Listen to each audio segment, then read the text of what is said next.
आप सुन रहे हैं शिव और पार्वती का विवाह।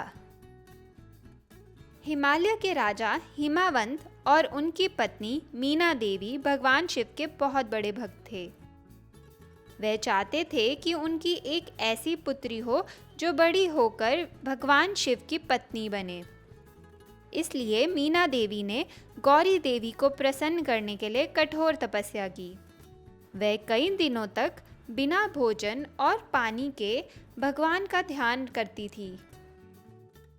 उनकी भक्ति से प्रसन्न होकर गौरी देवी ने वचन दिया कि वे मीना देवी की पुत्री के रूप में जन्म लेंगी। कुछ समय बाद गौरी देवी ने अग्नि में प्रवेश कर अपने पुराने शरीर का त्याग किया और मीना देवी के घर पुत्री के रूप में जन्म लिया। उस कन्या का नाम पार्वती रखा गया।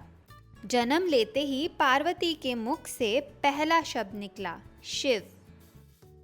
पार्वती धीरे धीरे बड़ी होकर बहुत सुंदर और गुणवान युवती बनी। उधर भगवान शिव अपनी पत्नी के वियोग में बहुत दुखी थे और गहरी तपस्या में लीन हो गए थे।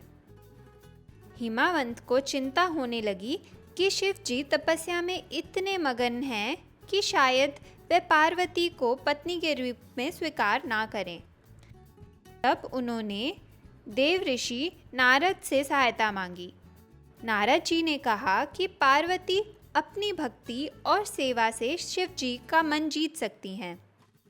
हिमावंत ने पार्वती को उस स्थान पर भेज दिया जहां भगवान शिव तपस्या कर रहे थे।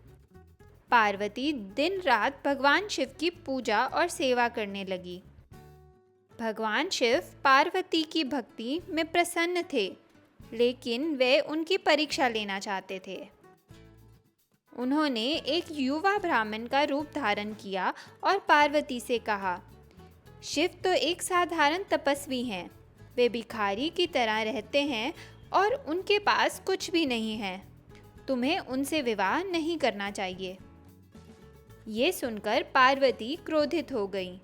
उन्होंने दृढ़ता से कहा, मैं विवाह करूंगी तो केवल भगवान शिव से, किसी और से नहीं।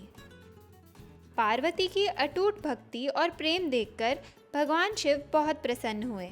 उन्होंने अपना असली रूप प्रकट किया और पार्वती से विवाह करने के लिए सहमत हो गए। इसके बाद हिमावंत ने बड़े धूमधाम और वैभव के साथ भगवान शिव और माता पार्वती का विवाह कराया। तब से भगवान शिव और माता पार्वती आदर्श दंपत्ति माने जाते हैं और उनकी कथा प्रेम, भक्ति और समर्पण का संदेश देती है।